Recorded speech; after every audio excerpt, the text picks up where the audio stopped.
This is episode 596, and today we're going to be talking about 5 empowering body image tips.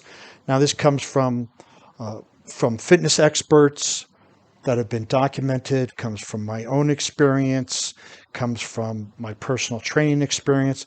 But fitness experts, whether it's a personal trainer or a group trainer, they see a variety of body image issues in their class and gyms every day. As a matter of fact, some of my clients come to me for this exact same thing, although it starts off with something else, but it turns into your body image.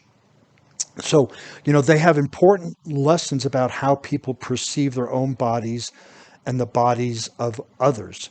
Now, we're going to stop for a second and say that body image is it's not a very easy, although this podcast is going to try to make it easy or do the best to make it simple. It may not be easy because we have in our unconscious mind a picture of what we think our body looks like. And unconsciously, we are going to do behaviors to create the body that agrees with that image. So if we have an image of us being super thin and we want to keep eating, we're going to do behaviors that align our external body with our internal image, the map of it. But this podcast is going to go more onto the external features of our body image. When we look at our body, what do we think? But keep in mind as I go through this podcast that there is a connection to the image that we hold within our unconscious mind of what we think our body looks like. So the way you view your body is important for your overall health and fitness. We understand that. If we view our body less than, we will do less than behaviors to support that. If we view our body as more than, we will do more than to make sure that those things stay true. So, I'm going to go over some strategies. So use these strategies to develop a positive body image and gain the advantage of a strong mental and physical health. And the internal and external match so specifically. So as we work through transforming our body, and this doesn't mean that you have to be a bodybuilder or anything else. It's what is healthy for you, but it does take discipline, it does take work, and this is where that will develop your mental strength, because how we do anything is a reflection of how we do everything.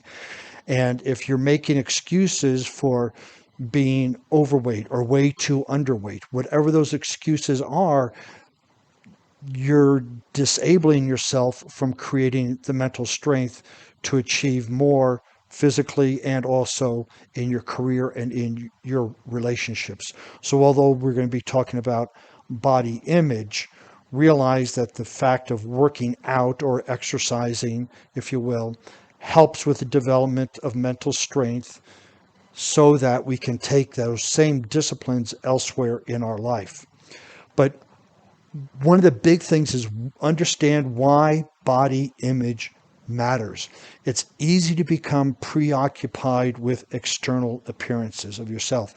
Body image issues are tied to self-esteem and confidence. A lot of individuals have low self-esteem, self-confidence. It will be exhibited in their physique in one way or another, and usually it's extremes, either too overweight or too underweight. But they're also part of the overall emotional health. So unhealthy opinions can have a strong negative impact on your life. So why your body image matters is that it's a reflection of your thoughts and your emotions around your life and around yourself. When you take care of yourself, your body image or your internal dialogue is, I love myself, I'm good, I'm confident, and you treat yourself that way. Again, this doesn't mean that you have to have a ripped six-pack, abs, and doing other stuff, but it's just being an extraordinarily good health and shape to do anything that you want. but the image is a reflection of the thoughts and the behavior. So if we look at the image standing in a mirror, this will tell us a lot about what's going on in our unconscious mind as far as thoughts and emotions. So challenge stereotypes. This is another thing, is the human body is not restricted to a specific mold. Everyone isn't the same height or the same weight or the same age or the same whatever. Accepting this variety will help you challenge the stereotypes related to body image. One of the things with a lot of men who lift is that they underestimate their size of their body because they look at a magazine and see either a CrossFitter or a bodybuilder or something and going, man, this person's huge, when in reality they're almost the same size, but they don't see it because they're associating themselves with this image. So we have to understand, this is what's so great about the ESPN body image magazine that comes out every year. They take different athletes and have them pose semi-naked, not seductively, but just to show that these people are proud of their physiques. And some of them are, they don't have the ripped six-pack, but they're proud of them because that physique, that body they have, serves them in the sport that they are in. And so we want to look at these. So that ESPN issue, it crashes through the stereotypes of what a physique should look like. And it's really, really important because when we start to, the stereotypes is we start to compare ourselves with the stereotype. Oh, I'm this gender, I'm this old or this young, I should look like this. When we start saying should, watch out. That's a big, big, big, big red flag that it is somebody else's opinion, mainly society's, and not ours. If we see something, I want to look like that, great.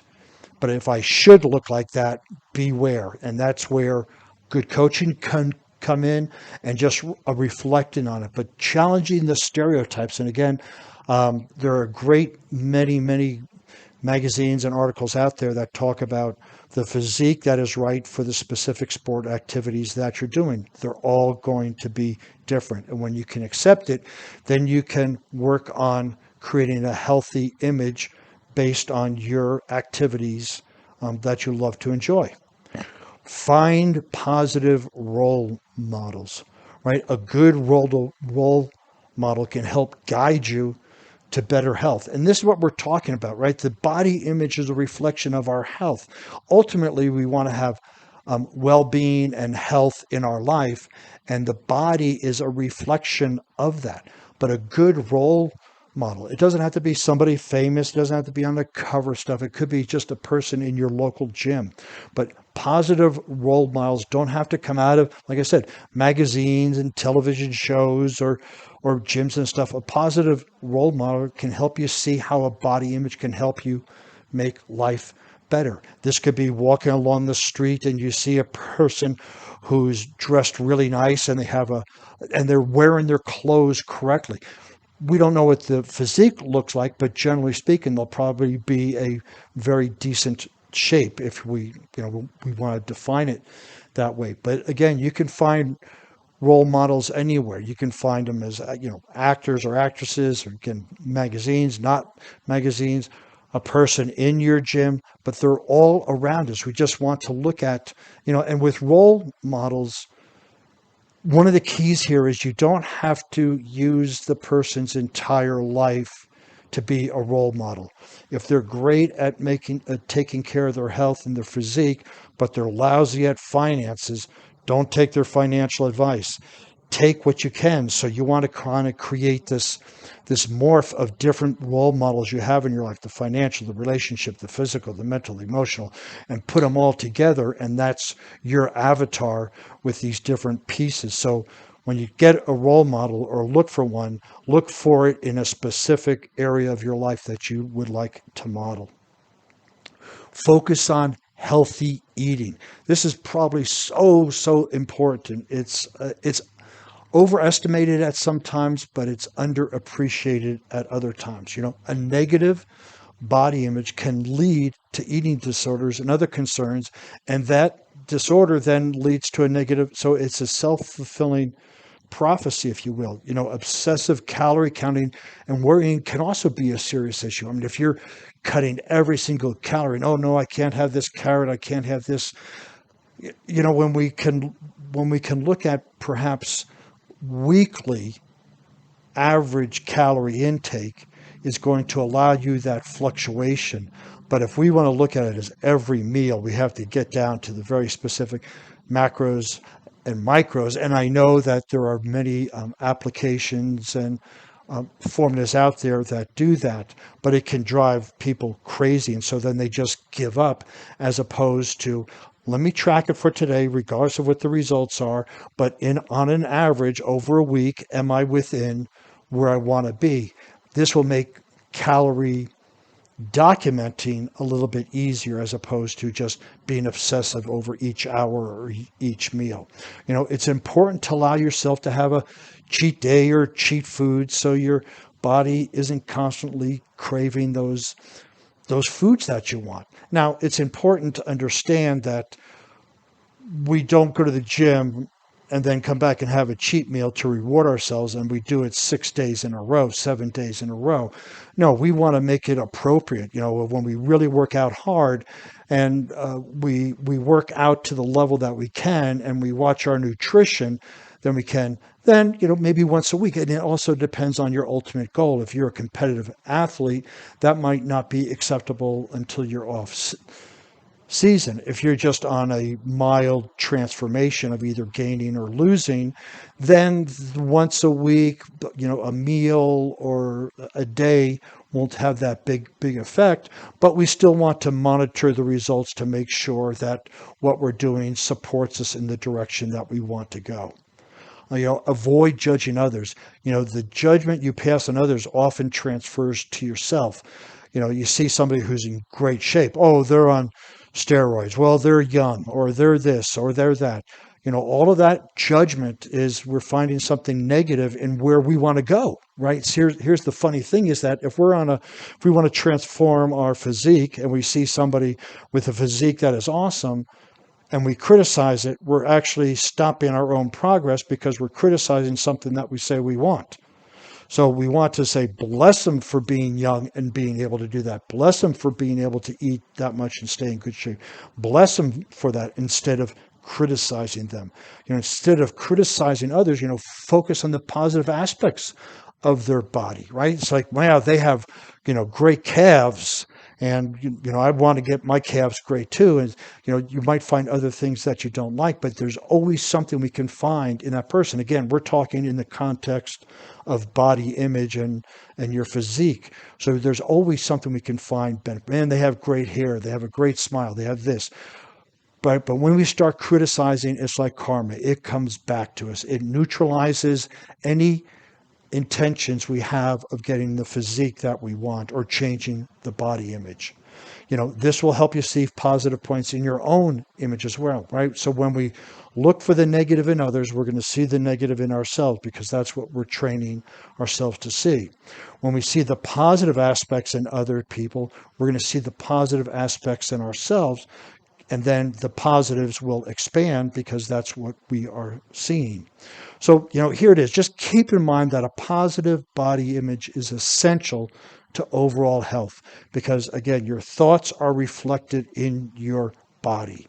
If your body image is suffering, then consider the tips that we just went through. Now, again, just want to emphasize, as I'm coming to a close here, is that your physical body, is a reflection of your internal body image. Your internal body image is comprised of beliefs, experiences, and your thoughts. So we can start to, and we can work both ways. So as we change our external, we then can start changing the internal. When we change the internal, we can start changing the external. But the body image, again, is the manifestation of what's going on inside. So it's very similar to, if you ever had a completely messy room, you sit in it and your thoughts go all over the place. You're unfocused. You clean up the mess in the room, and all of a sudden your thoughts are clear. The same thing here. When you clean up the external, the internal will follow suit. And as you clean up the internal, the external will follow suit. So if you'd like to see the show notes on this podcast, you can bump over to warriormindcoach.com, find the show notes, and while you're over there, you can find some other podcasts and blog posts, and also a way to request a breakthrough session. Since you'll be on the internet, please follow me on LinkedIn, Facebook, Instagram, Pinterest under Warrior Mind Coach.